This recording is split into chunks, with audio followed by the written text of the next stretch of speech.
सो हमने ये चैप्टर में देखा था कि each and every feature in any organism is controlled by one और the other gene located on the DNA present on in the chromosome.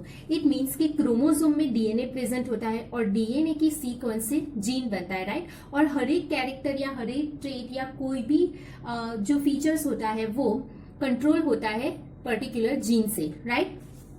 DNA is the carrier of genetic information. DNA जो है वो एक career है जो पूरी genetic information को carry करता है, right. It is hence transmitted from one generation to other generation without any change और ऑल्टरेशन। इट मीन्स के हमारे पास जो भी डीएनए होता है, जो भी क्रोमोसोम होता है, उसका रेप्लिकेशन होता है, राइट। और फिर जो एक सेल में से दो सेल बनते हैं, तो जैसी ही कॉपी डीएनए की होती है वही सेम कॉपी का रेप्लिकेट होके दूसरे सेल में जाता है, राइट। तो जो डीएनए सीक्वेंस है वो generation to generation ideally change नहीं होती, राइट, ऑल्टर नहीं होती, वो सेम कॉपी बनती है और नेक्स्ट जनरेशन में ट्रांसफर होती है, right. However, changes or alteration do take place occasionally. It means कि अगर कुछ चेंज हुआ डीएनए की सीक्वेंस में या कुछ ऑल्टरेशन हुआ तो वो ऑकेजनली होता है या सडन होता है। जैसे म्यूटेशन हो गया कुछ सीक्वेंस में तो वो आइडियली नहीं होना चाहिए, लेकिन वो ओकेजनली हो जाता है, तो उस हिसाब से थोड़ा सा चेंज होता है, लेकिन हर एक बार चेंज नहीं होता। आइडियली वो डीएनए की कॉपी ही बनाता है। दूसरे सेल में जब रेप्लिकेशन होता है तो पूरे का पूरा डीएनए जैसा भी है ऐसा ही पूरा डीएनए रेप्लिकेट होता है और सेल डिवीजन के टाइम पे सेम डीएनए का रेप्लिकेशन होके कॉपी बनती है, राइट।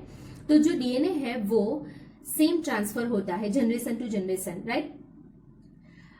ओकेजनली चेंज आ सकता है म्यूटेशन या कुछ चीज की वजह से। सच एन ऑल्टरेशन और change in the genetic material is refer to as mutation. हमने देखा था प्रीवियस वीडियो लेक्चर में कि अगर सडन कुछ डीएनए की सीक्वेंस में किसी वजह से कोई म्यूटेशन की वजह से चेंज हुआ तो उसे बोलते हैं mutation, right. A number of disorders in human beings have been found to be associated with the inheritance of change or altered genes or chromosome. It means कि अगर ऐसा कुछ म्यूटेशन हुआ किसी जीन में तो उसकी वजह से जेनेटिकली डिसऑर्डर होते हैं, जेनेटिकली डिजीज हो जाता है, तो उसे वो कहीं पे भी चेंज करते हैं, जीनेटिक लेवल पे चेंज करते हैं, क्रोमोसोम में भी चेंज कर सकते हैं, राइट। तो वो जब चेंज हो जाता है तो फिर उसकी कॉपी बनने का स्टार्ट हो जाती है और फिर वो चेंज वाला DNA generation to generation transmit होता है, right. So now there are 4 different types of inheritance that are considered in the pedigree chart. तो total 4 different types of inheritance हो सकते हैं। तो वो किस हिसाब से होते हैं तो यहाँ पे बताया है autosomal dominant, autosomal recessive, sex link dominant and sex link recessive. हमने प्रीवियस वीडियो लेक्चर में देखा था सेक्स लिंक क्रोमोसोम के बारे में जब बात की थी तब कि हमारे पास टोटल 23 पेयर्स ऑफ क्रोमोसोम है, राइट, ह्यूमन बींग्स में। उसमें जो 22 पेयर्स ऑफ क्रोमोसोम है वो क्या है, ऑटोसोम है। उसे क्या बोलते हैं, ऑटोसोम बोलते हैं, क्योंकि वो मेल और फीमेल सभी में सेम होगा। ऑटोसोम मेल और फीमेल सभी में सेम होता है, राइट। बट वो जो 1 पेयर है वो क्या है, सेक्स लिंक क्रोमोसोम है, सेक्स क्रोमोसोम है, राइट। एक्स क्रोमोसोम या सेक्स क्रोमोसोम वो सेक्स डिटरमाइन करता है और वो जो क्रोमोसोम है वो मेल और फीमेल में डिफरेंट होगा। मेल में क्या होगा XY एंड फीमेल में XX होगा, राइट। तो अगर हम यहाँ पे जेनेटिकली इनहेरिटेंस की बात करते हैं तो यहाँ पे क्रोमोसोम की बात करते हैं, राइट। तो 2 तरीके की क्रोमोसोम है, ऑटोसोम है और एक दूसरा है सेक्स क्रोमोसोम या एक्स क्रोमोसोम, राइट। ऑटोसोम सभी में सेम होता है मेल और फीमेल में, और जो एक्स क्रोमोसोम है, सेक्स क्रोमोसोम है, वो मेल और फीमेल में चेंज होता है, राइट, डिफरेंट होता है। तो उस हिसाब से यहाँ पे टोटल 4 टाइप्स है।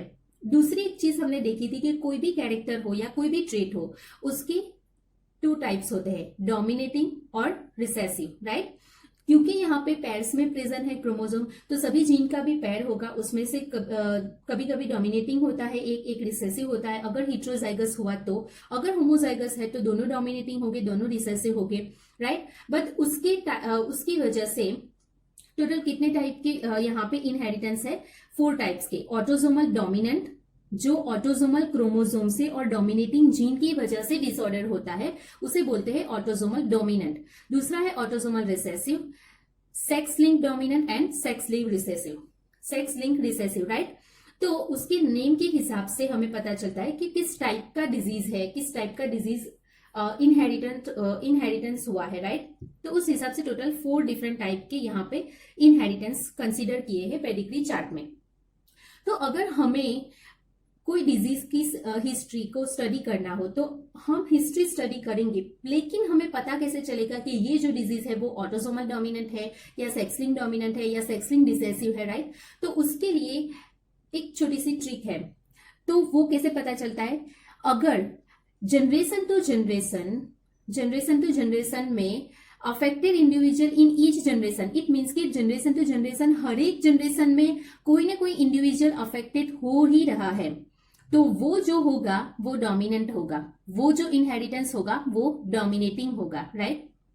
तो सबसे पहले अगर हम डोमिनेंट और रिसेसिव की बात करें कि डोमिनेटिंग होता है या रिसेसिव होता है, उसे अगर हमें डिफरेंट करना हो या डिफरेंस करना हो तो वो कैसे हम करेंगे कि अगर generation to generation each generation में कोई ना कोई इंडिविजुअल अगर अफेक्टेड होता है, मतलब एक भी जनरेशन ऐसी नहीं है कि अफेक्टेड नहीं हो, हर एक जनरेशन में कोई ना कोई इंडिविजुअल अफेक्टेड हो रहा है, तो वो जो डिजीज होगा या वो जो कैरेक्टर होगा वो कौन सा होगा? डोमिनेटिंग होगा, राइट। तो ये की पॉइंट है।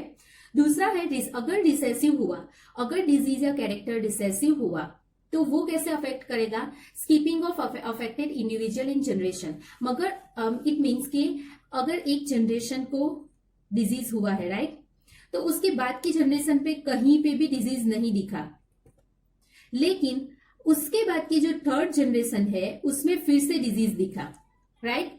तो अगर इस टाइप की पैटर्न फॉलो कर रहा हो डिजीज या इस टाइप का पैटर्न हमें देखने को मिले तो वो हो सकता है कि वो रिसेसिव जीन हो, वो जिस जीन से डिजीज होता है वो रिसेसिव जीन हो, वो रिसेसिव जीन ट्रांसमिट होता है, राइट।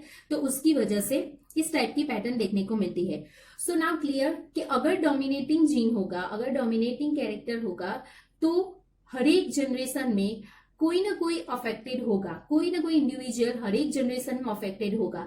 कोई भी जनरेशन ऐसी नहीं होगी कि जिसमें एक भी पर्सन अफेक्टेड ना हो, राइट। तो अगर ऐसी पैटर्न हमें देखने को मिले पेडिग्री चार्ट में तो वो जो डिजीज होगा, वो जो कैरेक्टर होगा वो डोमिनेटिंग होगा।